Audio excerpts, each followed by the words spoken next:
আল্লাহ পাক বলেছেন আলাম নাশরাহ লাকা সাদরাক, আপনি নবীর বক্ষকে আমি আল্লাহ প্রশস্ত করে দিয়েছি। আকাশ যতটা প্রশস্ত, সমুদ্রের গভীরতা যত বেশি, আমার নবীর হৃদয়ের প্রশস্ততা, হৃদয়ের গভীরতা তার চেয়ে বহুগুণ বেশি। যে হৃদয়ের মধ্যে সবার প্রতি দয়া, সবার প্রতি ভালোবাসা, সবার প্রতি অনুগ্রহ, সবার প্রতি রহমত, ওয়ামা আরসালনাকা ইল্লা রাহমাতাল লিল আলামিন। তাহলে দিন যদি কায়েম করতে হয়, জমিনের মধ্যে দিন কায়েম হবেই, তার মধ্যে কোনো সন্দেহ। কিন্তু এটার জন্য আল্লাহ পাক কাকে বাছাই করবেন, কাদের মাধ্যমে আল্লাহ পাক দিন কায়েম করাবেন? যারা রসুলকে অনুসরণ করে তারা। সেটা আপনি হতে পারেন, সেটা আরেকজন হতে পারে, যে কেউ হতে পারে। যার ভিতরে রসুলের সুন্নত থাকবে আল্লাহ পাক তার মাধ্যমে দিনের খেদমত নেবেন। হুজুরে পাক রউফ রহিম সাল্লাল্লাহু আলাইহি ওয়াসাল্লামের চাইতে ইসলামের বড় দরদি আর কেউ আছে? আমরা দিন শিখব নবীর কাছ থেকে, দিন শিখব আমার নবীর সিরাত থেকে, নবীর আদর্শ থেকে, নবীর সুমহান চরিত্র থেকে।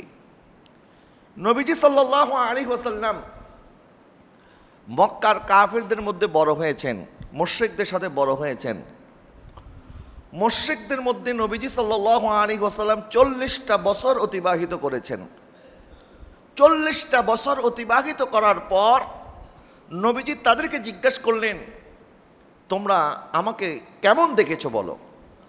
মক্কাবাসী বললেন, আমরা আপনাকে সত্যবাদী দেখেছি, আমানতদার দেখেছি, আপনি আল আমিন, আপনি সাদেক, আপনি আমানতের হেফাজতকারী এবং আপনি সবসময় সত্য কথা বলেন। নবীজি বললেন, আমি যদি বলি পাহাড়ের পিছন থেকে একদল দুশমন এসে তোমাদেরকে আক্রমণ করবে, তোমরা কি বিশ্বাস করবে?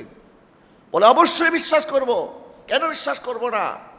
আপনি কোনোদিন সত্য কথা ছাড়া মিথ্যা কথা বলেন নাই। যখন এই কথা তারা বলল, আমার নবীর সাদাকাতের বিষয়ে, আমার নবীর আদালতের বিষয়ে, আমার নবীর আমানতের বিষয়ে তারা যখন স্বীকৃতি দিল, তখন আমার নবী যে ইরশাদ করলেন, তাহলে জেনে রাখো আল্লাহ ছাড়া কোনো মাবুদ নাই এবং আমি মুহাম্মদ রাসূলুল্লাহ সাল্লাল্লাহু আলাইহি ওয়াসাল্লাম আল্লাহর প্রেরিত রসুল। এই কথা বলার সাথে সাথে এতক্ষণ যারা নবীকে সত্যবাদী বলছে, এরা এখন মিথ্যাবাদী বলা শুরু করছে। জোরে বলেন না নাউজুবিল্লাহ।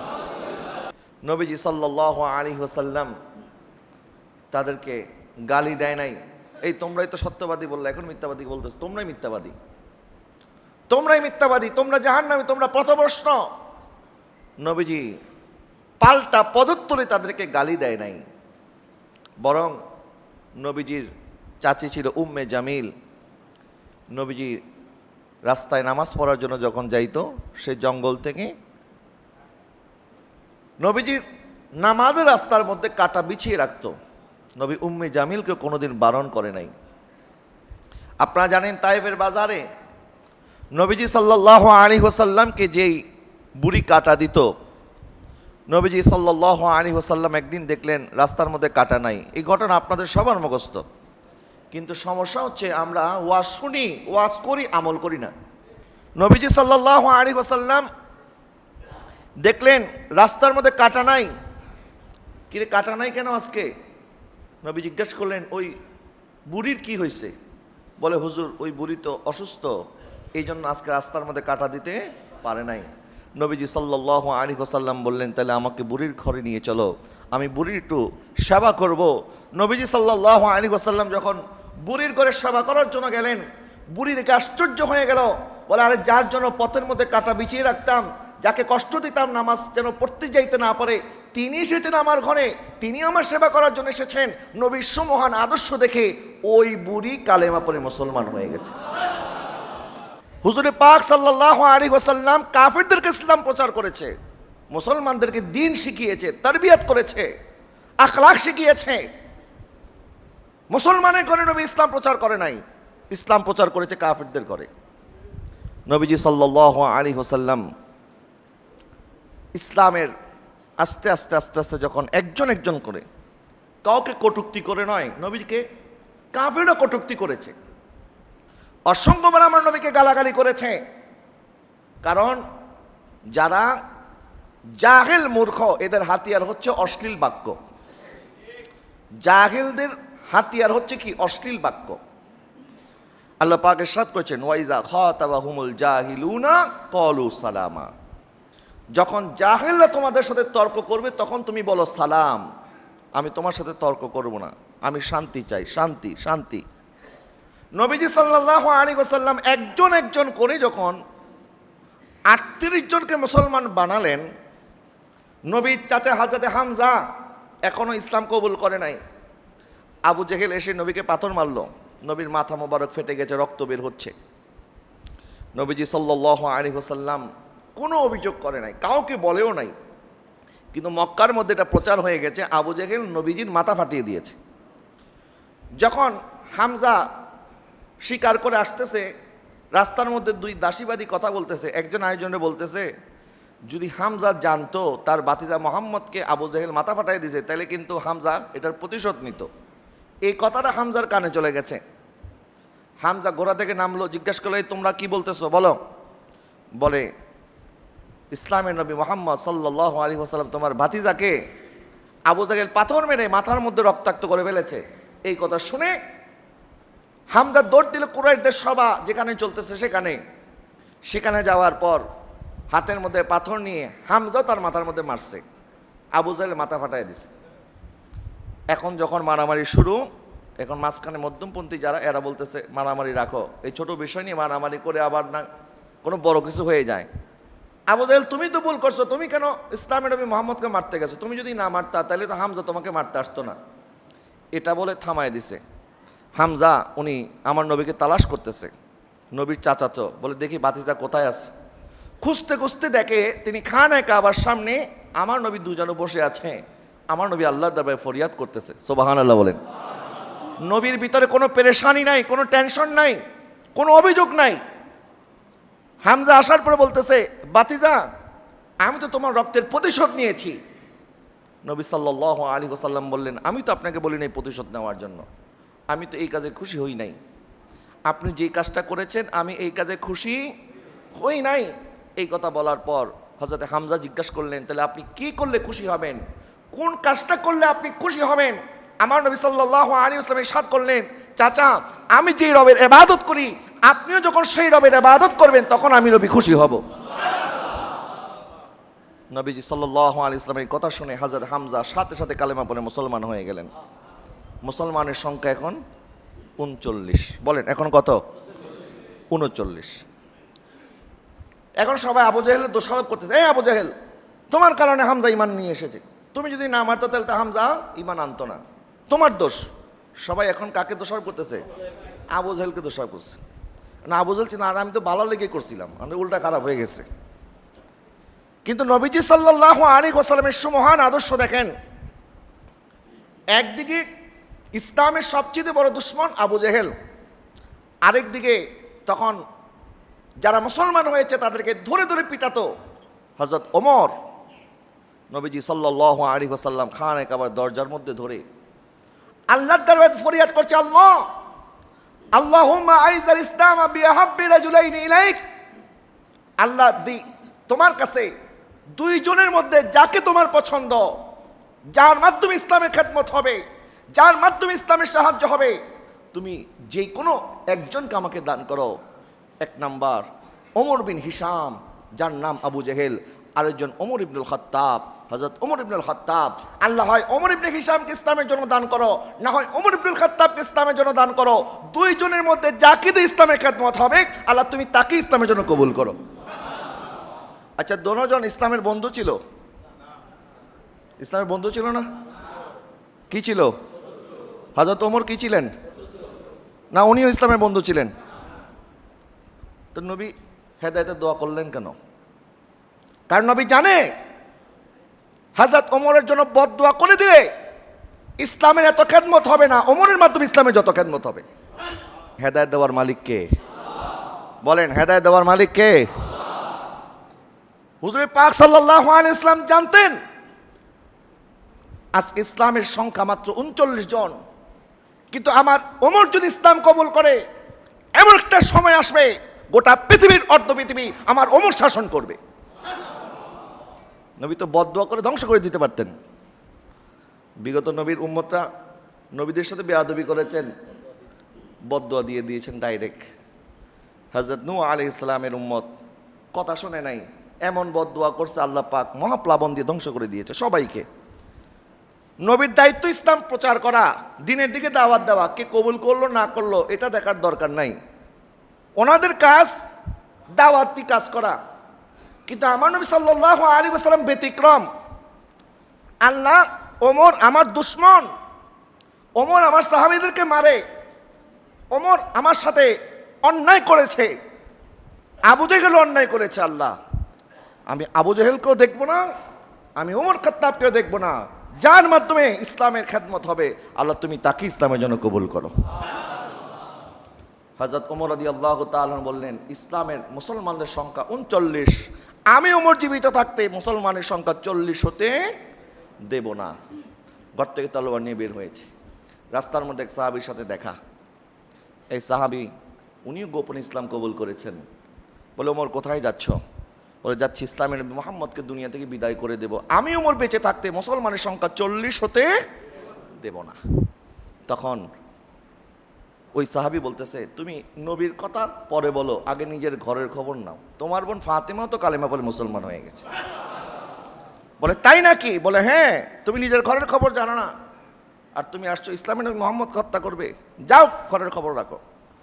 আস্তে আস্তে যখন ঘরের সামনে আসলেন, ভিতর থেকে কোরআনের তেলাওয়াত, হযরত ওমরের বোন কোরআন তেলাওয়াত করতেছে, আউযু বিল্লাহি মিনাশ শাইতানির রাজিম, বিসমিল্লাহির রহমানির রহিম, তাহা মা আনজালনা আলাইকাল কুরআনা লিতাশকা।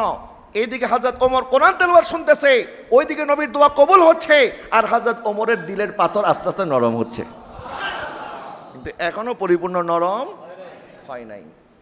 ওমর বলে, না, ইসলামের নবীকে আজকে দুনিয়া থেকে বিদায় করতেই হবে, করতেই হবে। চলে গেলেন তলোয়ার নিয়ে নবীজির ঘর। তখন দারুল আরকামে আমার নবী 39 জন সাহাবায়ে কেরামকে তারবিয়ত করতেন, যারা মুসলমান হয়েছে নতুন, তাদেরকে আদব আখলাক শিখাইতেন। নবীজি সাল্লাল্লাহু আলাইহি ওয়াসাল্লাম বললেন, ওমর আসতেছে, তোমরা শান্ত থাকো। হযরত হামজা বলতেছে, ইয়া রাসূলুল্লাহ, হুজুর, ওমর যদি আজকে ব্যতিক্রম কিছু করে আমি ওমরের গর্দান নিয়ে নিব। নবী বললেন, চাচা আপনি শান্ত হন, ওমর আজকে আমাদের গর্দান নেওয়ার জন্য আসে নাই, ওমর নিজের গর্দান দেওয়ার জন্য আসছে। দোয়া করেছি, দোয়া কবুলের সময় হয়ে গেছে। এরপরে নবীজি সাল্লাল্লাহু আলাইহি ওয়াসাল্লাম বলেন, আপনাদের কারো দরজা খুলতে হবে না, আমি নবী নিজে দরজা খুলবো। দরজার সামনে তলোয়ার নিয়ে দাঁড়িয়ে আছে হযরত ওমর, আমার নবীকে দুনিয়া থেকে বিদায় করে দেবে। নবীজি সাল্লাল্লাহু আলাইহি ওয়াসাল্লাম দরজা খোলার পর হযরত ওমরের এই জায়গার মধ্যে হাত রেখে বললেন, আল্লাহুম্মা হদি কালবা ওমর, আল্লাহ ওমরের কলবের উপরে তুমি হেদায়েত নাজিল করো, ওমরকে তুমি হেদায়েত দান করো। এই কথা বলে আমার নবী বললেন, আসলিম ইয়া ওমর, ওমর ইসলাম কবুল করো, ওমর ইসলাম কবুল করো। এই কথা বলতে দেরি হযরত ওমর সাথে সাথে কালেমা পড়ে মুসলমান হয়।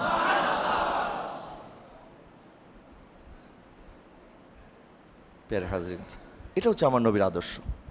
দুশ্মনকে বদদোয়া করা যাবে, এটা সহজ, বদদোয়া করা সহজ। কার সাথে দেখা নাই, সাক্ষাৎ নাই, দিনের পর দিন তাকে আমি গালি দিচ্ছি, সে আমাকে গালি দিচ্ছে, এগুলি করা অনেক সহজ। কিন্তু কাউকে বুঝিয়ে হেদায়েত আনা এবং আল্লাহর দরবারে তার জন্য হেদায়েত কামনা করা, এটা কঠিন হলো, এটা আমার নবীর সুন্নত। বলেন, এটা কি কঠিন হলো? এটা কি আমার নবীর সুন্নত। মক্কার মধ্যে অনেক বড় একটা কাফের, সেও পিছনের মধ্যে ছুরি নিয়েছে। ছুরি নিয়েছে এই জন্য, বলে ইসলামের মুহাম্মদ যখন খানায়ে কাবা তাওয়াফ করবে তখন আমি সুযোগ বুঝে তাকে হত্যা করে দেব। জোরে বলো না নাউজুবিল্লাহ।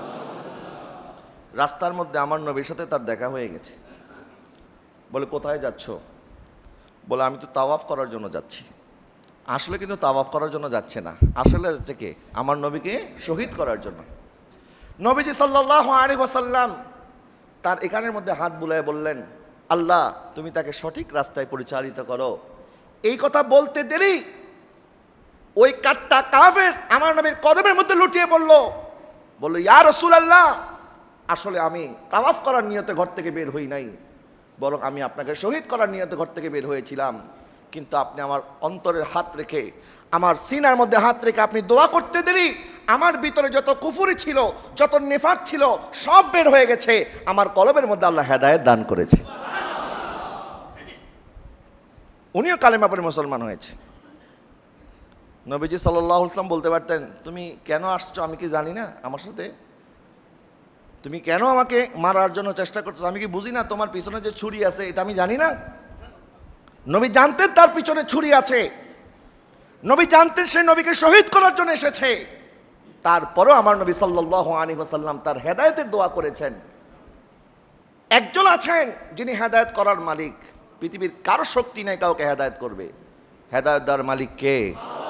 আমি আর আপনি দাওয়াত দিতে পারবো, বলতে পারবো ভাই এটা সঠিক এটা ব্যাঠিক। কাউকে হেদায়েত করার শক্তি আমার আছে?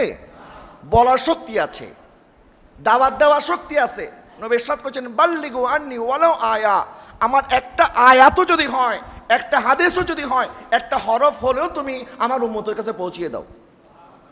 প্রিয় হাজরিন, নবীজি সাল্লাল্লাহু আলাইহি ওয়াসাল্লাম মক্কার মধ্যে 13টা বছর অতিবাহিত করলেন। বেশির থেকে বেশি তখন 700-800 মানুষ মুসলমান হয়েছে যারা হিজরত করেছেন। কেউ মদিনা শরীফে হিজরত করেছেন, কেউ আবিসিনিয়া হিজরত করেছেন। কিন্তু বাদ বাকি মানুষ যারা মক্কার মধ্যে বসবাস করত, তারা কি মুসলমান ছিল না বিধর্মী ছিল? বলে না কি ছিল? বিধর্মী ছিল। অথচ বিধর্মীদের ব্যাপারে, মুশরিকিনের ব্যাপারে আল্লাহ পাক বলতেছেন, ইন্নামাল মুশরিকুনা নাজাসুন। মুশরিকরা অপবিত্র। বলেন মুশরিকরা কি? মুশরিকরা অপবিত্র। এই আয়াতের একদম সিধা অর্থ যদি আপনি করেন, তা আমাকে বলেন, মুশরিকদের সাথে, হিন্দুর সাথে, বৌদ্ধের সাথে মুসাফা করলে আপনি কি অপবিত্র হবেন? বলেন হবেন? আল্লাহ তো বলতেছে মুশরিকরা অপবিত্র। মুশরিকরা অপবিত্র, এটার ব্যাপারে কোরআনের নাসে কাতই আছে। কিন্তু আজকে পর্যন্ত কেউ কি বলেছে হিন্দুর সাথে মুসাফা করলে তাকে তওবা করতে হবে, অথবা তার হাত নাপাক হয়ে গেছে ওযু করতে হবে নতুন করে? ওযু করার পর কেউ যদি হিন্দুর সাথে হাত মিলায় মুসাফা করে, তাহলে কি আবার নতুন করে ওযু করতে হবে? অর্থ কি? অর্থাৎ তাদের ভিতরে যেটা আছে, তাদের শিরকি আকীদা যেটা, কুফরি আকীদা যেটা, এটা হচ্ছে অপবিত্র। বলেন এটা কি? কোন হিন্দুর সাথে উঠা বসা করলে হিন্দু হবে না। হিন্দুর দোকান থেকে কেউ যদি আপনি, আগে তো একটা সময় ছিল হিন্দুরাই শুধুমাত্র মিষ্টির ব্যবসা করতো, মুসলমানরা কম করতো। এখন তো মুসলমানরাও মাশাআল্লাহ মিষ্টির ব্যবসা করে। তো এত বছর যে হিন্দুর দোকান থেকে আপনি মিষ্টি কিনে খাইছেন, কোনোদিন আপনার ঈমান দুর্বল হয়েছে? বলেন না হয়েছে? হয় নাই। অধিকাংশ চুল কাটে নাপিত, এরা হিন্দু মানুষ। তো এই চুল কাটার কারণে হিন্দুরা আপনার মাথার মধ্যে হাতাইছে, আপনার চুল কাইটা দিছে, কোনোদিন আপনি অপবিত্র হয়েছেন? হন নাই। তার মানে নাসে কত্তি থাকার পরেও সমস্ত উলামায়ে কেরাম একমত, তাদের সাথে হাত মিললেই আপনি নাপাক হবেন না। তাদের শরীর নাপাক নয়, বরং তাদের আকীদা নাপাক। বলেন তাদের কি নাপাক? তাদের বিশ্বাস নাপাক। নবীজি 13টা বছর মুশরিকদের সাথে বসবাস করলেন, সাহাবায়ে কেরামও করলেন। ওনাদের ঈমান তো দুর্বল হয় নাই। ঈমান কি এত ঠুনকো বিষয় যে আপনার ঈমান দুর্বল হয়ে যাবে? নবীজি সাল্লাল্লাহু আলাইহি ওয়াসাল্লাম সেখান থেকে মদিনা পাকে হিজরত করার সিদ্ধান্ত নিলেন। এখানে একটা গুরুত্বপূর্ণ পয়েন্ট আপনাদের জানা থাকা দরকার। মদিনার মধ্যে আউস আছে, খাজরাজ আছে, দুইটা বড় বড় কাবিলা আছে। এদের মধ্যে সবচেয়ে প্রভাবশালী গোষ্ঠী ইহুদি গোষ্ঠী। আউস খাজরাজের বাইরেও আরেকটা গোষ্ঠী, তারা কি গোষ্ঠী? ইহুদি। আর একটু জোরে বলেন কি? আচ্ছা, নবী তো এটা বলতে পারতেন যে আমরা এমন একটা জায়গার মধ্যে হিজরত করব যেখানে কোনো ইহুদি থাকবে না। হিজরতই যেহেতু করব, মক্কা যেহেতু ছেড়ে চলেই যাব, নিজের দেশ যেহেতু ছেড়েই দেব, নতুন রাষ্ট্র যেহেতু গঠনই করব, তো এমন জায়গায় যাব যেখানে কোনো ইহুদি নাই, কোনো বিধর্মী নাই, মুশরিক নাই, শুধু আমরাই আমরা। নবীজি সাল্লাল্লাহু আলাইহি ওয়াসাল্লাম চাইলে করতে পারতেন, নবীজি এটা করেন নাই। নবীজি বুঝিয়ে দিলেন একটা জাতি গঠন করার জন্য মুসলিম জাতি দিয়ে একটা উম্মাহ গঠন হবে না। আমরা বাঙালি জাতি, আবার আমরা মুসলমান, আমরা ইমানদার, সেটা আরেক বিষয়। কিন্তু বাঙালি জাতিগতভাবে আমাদের দেশের মধ্যে বিভিন্ন ধর্মের মানুষ আছে না নাই? কিন্তু বাঙালি জাতি হিসাবে তারাও বাঙালি জাতি, আমরাও বাঙালি জাতি। নবীজি সাল্লাল্লাহু আলাইহি ওয়াসাল্লাম এটাই বুঝিয়ে দিলেন যে একটা উম্মাহ গঠন করতে হবে। এই উম্মার মধ্যে আমার মুসলমানরাও থাকবে, একটা জাতি গঠন করব যে জাতির মধ্যে ইহুদিরাও থাকবে, আরবি ধর্মীরাও থাকবে, এবং আমি নবী দেখিয়ে দেব আদর্শ মডেল কি করে একটা স্বতন্ত্র রাষ্ট্র প্রতিষ্ঠা করার মাধ্যমে মুসলমানদের অধিকার শুধু নয়, বিধর্মীদের অধিকার কিভাবে আদায় করতে হয় এটাও আমি নবী শিখিয়ে দেব। জোরে বলেন সুবহানাল্লাহ। নবীজি সাল্লাল্লাহু আলাইহি ওয়াসাল্লাম ইহুদিদের সাথে চুক্তি করলেন, অথচ ইহুদিদের চাইতে মুসলমানদের বড় কোনো দুশমন পৃথিবীর মধ্যে নাই। বলেন মুসলমানদের সবচেয়ে বড় দুশমন ইহুদি। বলেন মুসলমানদের সবচেয়ে বড় দুশমন কে? ইহুদিদের সাথে আমার নবী সাল্লাল্লাহু আলাইহি ওয়াসাল্লাম চুক্তি করলেন, মুআহাদা করলেন, জাতি গঠন করলেন। বললেন এখন থেকে আমরা এক জাতি, এবং যখন মুসলমানদের উপরে আক্রমণ হবে তখন ইহুদিরা তোমরা আমাদেরকে রক্ষা করবে, আবার যখন ইহুদিদের উপরে আক্রমণ হবে তখন আমরা মুসলমানরা রক্ষা করব। জোরে বলেন সুবহানাল্লাহ। তাহলে আমার নবী ইহুদিদের কাছ থেকে কি সাহায্য নেওয়ার জন্য এই জাতি গঠন করেছেন? মাআযাল্লাহ। আমার নবীকে সাহায্য করার জন্য আল্লাহ আছে না নাই? আবার ইহুদিদের সাথে চুক্তি কেন? আমাদের তো ঈমান আজকে অনেক মজবুত, আমাদের কারো লাগবে না, একাই সুন্নিয়ত কায়েম করে ফেলবো। নবীজি সাল্লাল্লাহু আলাইহি ওয়াসাল্লাম তো চাইলে একাই মদিনা রাষ্ট্র প্রতিষ্ঠা করতে পারতেন, ইহুদিদের সাথে চুক্তি কেন করেছেন? নবীজি সাল্লাল্লাহু আলাইহি ওয়াসাল্লাম সেখান থেকে আবার হুদায়বিয়ার উদ্দেশ্যে যখন রওনা করলেন, 6 বছর পর আমার নবী সাহাবায়ে কেরামকে বললেন তোমরা চলো আমার সাথে, আমরা উমরা করতে যাব। উমরা করার জন্য আমি এই ঘটনা 2 জুমা আগেও বলেছি। হুদায়বিয়ার মধ্যে মক্কার কাফেররা ব্যারিকেড দিল, বলল যে না, মুসলমানদেরকে মক্কায় প্রবেশ করতে দেওয়া যাবে না। নবী সেখানে তাদের সাথে চুক্তি করলেন। চুক্তি কেন করবেন? হযরত ওমর রাদিয়াল্লাহু তাআলা বললেন, ইয়া রাসূলুল্লাহ, আমরা বদরে 313 জন ছিলাম, 313 জন যদি তাদেরকে আমরা 1000-এর মোকাবেলা করে পরাজিত করতে পারি, আজকে তো আমরা আপনার সাথে 1400 সাহাবী আছি, আজকে আমরা কেন পারবো না? নবীজি সাল্লাল্লাহু আলাইহি ওয়াসাল্লাম বললেন, ওমর তোমার জজবা ঠিক আছে, কিন্তু আমি নবী যা বলি, মা ইয়ান্তিকু আনিল হাওয়া ইন হুয়া ইল্লা ওয়াহয়ুহা, আমি নিজে থেকে বলি না, আল্লাহ যা বলার জন্য হুকুম করেছে আমি সেটাই বলেছি। অথচ ওই চুক্তির মধ্যে বাহ্যিক দৃষ্টিকোণ থেকে মনে হয় সমস্ত চুক্তিগুলি, চুক্তির ধারাগুলি মুসলমানদের বিরুদ্ধে। কেমন? তারা চুক্তি করেছে কোনো মুসলমান যদি মক্কা থেকে মদিনায় হিজরত করে চলে যায়, মক্কা থেকে কোনো মানুষ যদি মদিনায় চলে যায়, তাহলে মদিনাবাসী তাকে মদিনার মধ্যে আশ্রয় দিতে পারবে না, তাদেরকে আপন দেশে ফেরত পাঠাতে হবে, মক্কায় ফেরত পাঠিয়ে দিতে হবে। আর কোনো মদিনাবাসী যদি মক্কায় চলে আসে, তাহলে মক্কাবাসী তাদেরকে ফেরত দেবে না, তাদেরকে মক্কার মধ্যে রেখে দেবে। স্পষ্টত দেখা যাচ্ছে চুক্তিটা মুসলমানদের বিরুদ্ধে। কিন্তু আল্লাহ পাক বলেন, ইন্না ফাতাহনা লাকা ফাতহাম মুবিনা, আমি আল্লাহ আপনি নবীকে, আপনার উম্মতকে, আপনাদেরকে মহাবিজয় দান করেছি। আর একটু জোরে বলেন না সুবহানাল্লাহ। তো হযরত ওমর রাদিয়াল্লাহু তার বিরোধিতা করলেন কেন? উনি কি জানেন না নবীজি আল্লাহর হুকুম ছাড়া কথা বলে না? বলেন না, জানে কিনা? কিন্তু এটা ওনার জজবা ছিল যে হুজুর চুক্তি টুক্তি বাদ দেন, এদের সাথে কোনো চুক্তির দরকার নাই, আমরা জিহাদ করব, আপনি জিহাদের বায়াত নেন। আর সর্বপ্রথম নবী যখন বলেছেন ইহরাম খুলে ফেলো, সবার আগে হযরত আবু বকর সিদ্দিক রাদিয়াল্লাহু তাআলা দাঁড়িয়ে গেলেন, উনি এহরাম করে ফেললেন। হযরত ওমর বলতেছেন, এই তুমি এহরাম কেন হলো? নবী বলেছেন শুনেছি, আমাদের কথা আছে। তখন হযরত আবু বকর সিদ্দিক জবাব দিলেন, ওমর তোমার কথা থাকতে পারে, আমার কোনো কথা নাই, কারণ নবী বলেছিলেন এই জন্য এহরাম পরেছিলাম। নবী খুলতে বলেছেন, দেরি করি না, এহরাম খুলে ফেলেছি। হযরত আবু বকর সিদ্দিক উনি যেটা করেছেন এটাও ঠিক, আবার হযরত ওমর রাদিয়াল্লাহু তাআলা যে জজবা দেখিয়েছেন এটাও ঠিক। তবে দৃষ্টিভঙ্গির মধ্যে পার্থক্য। কিসের মধ্যে পার্থক্য?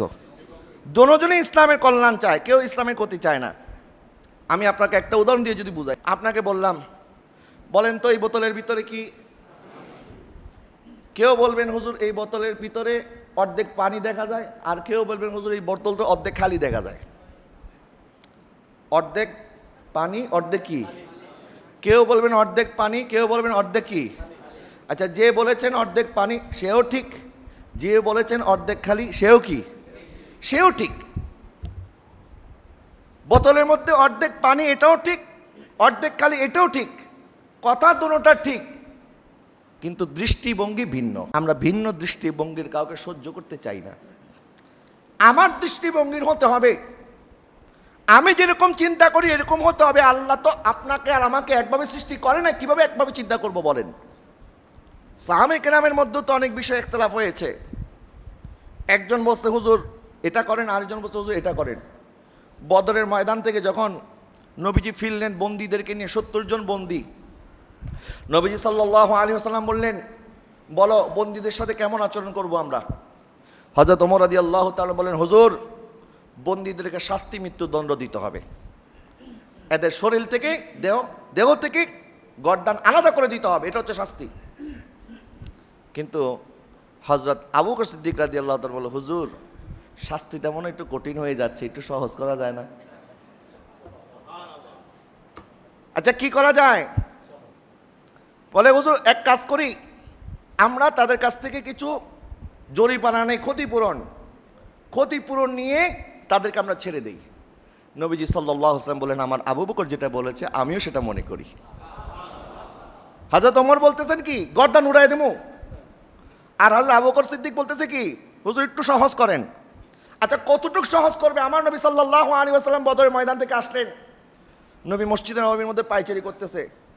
সাহাবায়ে কেরাম বললেন, হুজুর আপনি এত পেরেশান কেন? আল্লাহ পাক আমাদেরকে এত আজিমুস শান বিজয় দান করেছেন, আল্লাহ পাক আমাদেরকে মহাবিজয় দান করেছে, আপনি পেরেশান কেন? নবী বললেন, আমি দেখলাম তুমি বদরের মধ্যে যাদেরকে আটক করে এনেছিলে, এই 70 জন কাফেরদের হাতের মধ্যে যে বেলি পরা হয়েছে, তাদের বেলিটা তোমরা শক্তভাবে এমনভাবে আটকে দিয়েছো, তারা হাত নাড়াচাড়া করতে পারতেছে না। তাদের কষ্টের কারণে আমি নবী পেরেশান হয়ে গেছি। তো তাদের হাতটা একটু ঢিলা করে দাও, হাতের বাঁধনটা একটু ঢিলা করে দাও। নবীজি কতটুকু দয়া করেছেন! নবী বললেন, তোমাদের মধ্যে যারা সামর্থ্য রাখো তারা জরিমানা দাও, তারপরে তোমরা আজাদ মুক্ত। আর যাদের জরিমানা দেওয়ার মতো সামর্থ্য নাই, তোমরা মদিনার বালকদেরকে, মদিনার ছোট্ট ছোট্ট বাচ্চাদেরকে তোমরা এলেম শিখাও, এলেম শিখানোর কারণে আমি এর বিনিময়ে তোমাদেরকে মুক্ত করে দেব। নবী কাফিরদের কাছ থেকে এলেম শিখার কথা বলতেছেন। আচ্ছা আমরা অনেক স্কুলের মধ্যে অনেক বাচ্চারা পড়ে, সেখানে কি সব মুসলমানদের শিক্ষক, হিন্দু শিক্ষক আছে না নাই? ডাক্তার যখন দেখাইতে যান সব কি মুসলমান ডাক্তার? হিন্দু ডাক্তার আছে না নাই? তো এইগুলি যে আমরা জায়েজ করেছি, এগুলি তো এই দলিলের ভিত্তিতেই জায়েজ হয়েছে। নবীজি সাল্লাল্লাহু আলাইহি ওয়াসাল্লাম শিখিয়েছেন কিভাবে বিভিন্ন গোত্রের মানুষের সাথে, বিভিন্ন বৈচিত্র্যের মানুষ, বিভিন্ন মতের মানুষের সাথে কিভাবে সমাজের মধ্যে মিলেমিশে থাকা যায়। আপনি মনে রাখবেন এই কথা, যুদ্ধ যত বড়ই হোক, যুদ্ধের মাধ্যমে দুইটা দেশ ধ্বংস হয়ে গেল, বৈঠকে বসতেই হবে সমাধানের জন্য। বৈঠক ছাড়া কখনো সমাধান হয় না, আলোচনা ছাড়া কখনো শান্তি প্রতিষ্ঠা হয়। যুদ্ধ যত লম্বা হোক, যুদ্ধ করে আপনি দেশ ধ্বংস করতে পারবেন, সমাধান করতে পারবেন না। সমাধান করার জন্য এক টেবিলে বসতে হবে, এক টেবিলে বসে সমাধান করতে হবে। আমি নবী সাল্লাল্লাহু আলাইহি ওয়াসাল্লামের সিরাত থেকে আপনাদেরকে আরও অনেক কথা আমি বলতে পারবো। নবীজি সাল্লাল্লাহু আলাইহি ওয়াসাল্লাম ইহুদির ঘরে দাওয়াত কবুল করেছেন। ওই ইহুদির নবীকে বিষ পান করিয়েছে, খাবারের মধ্যে বিষ মিশিয়ে দিয়েছে। নবী সাল্লাল্লাহু আলাইহি ওয়াসাল্লাম বলেছেন, এই হাড্ডি আমাকে বলে দিয়েছে হাড্ডির মধ্যে বিষ আছে। হাড্ডি নবীকে বলে দিয়েছে এটার মধ্যে বিষ আছে। ইহুদির ঘরে গেলে নবীকে বিষ পান করানো হবে, এটা আমার আল্লাহ জানে কি জানে না?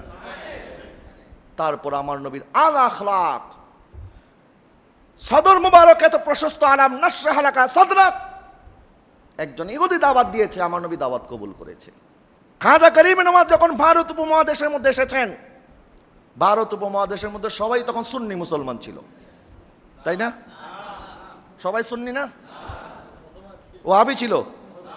ওয়াহাবিও না, কি ছিল?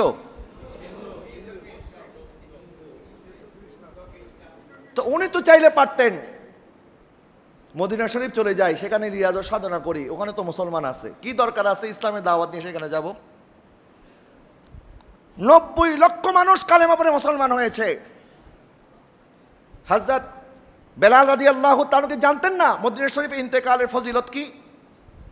সাদ বিন আবি ওয়াক্কাস রাদিয়াল্লাহু তাআলা আনহু, যার মাজারে পাক রয়েছে চীনের মধ্যে, উনি কি জানতেন না মদিনা শরীফের মধ্যে ইন্তেকালের ফজিলত কি? হযরত আবু আইয়ুব আনসারী রাদিয়াল্লাহু তাআলা আনহু, উনি কি জানতেন না নবীজি সাল্লাল্লাহু আলাইহি ওয়াসাল্লাম বলেছেন যারা মদিনা শরীফের মধ্যে ইন্তেকাল করবে তাদের জন্য সুপারিশ করা আমি নবীর জন্য ওয়াজিব হয়ে যাবে, তাদের জন্য জান্নাত ওয়াজিব। এই হাদিস ওনাদের জানা ছিল না?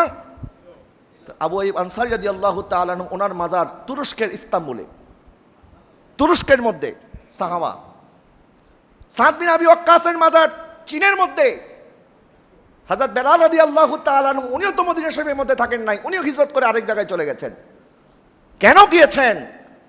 অন্ত চাইলে থাকতে পারতেন যে দিন তো আমরা এখানে শিখেছি, এখানে বড় হয়েছি, এখানেই থাকবো, এখানেই প্রচার করব, নিজের গণ্ডির মধ্যে প্রচার করব, এর থেকে বের হব না, আল্লাহ আমাকে হেদায়েত দিয়েছে, এটাই যথেষ্ট।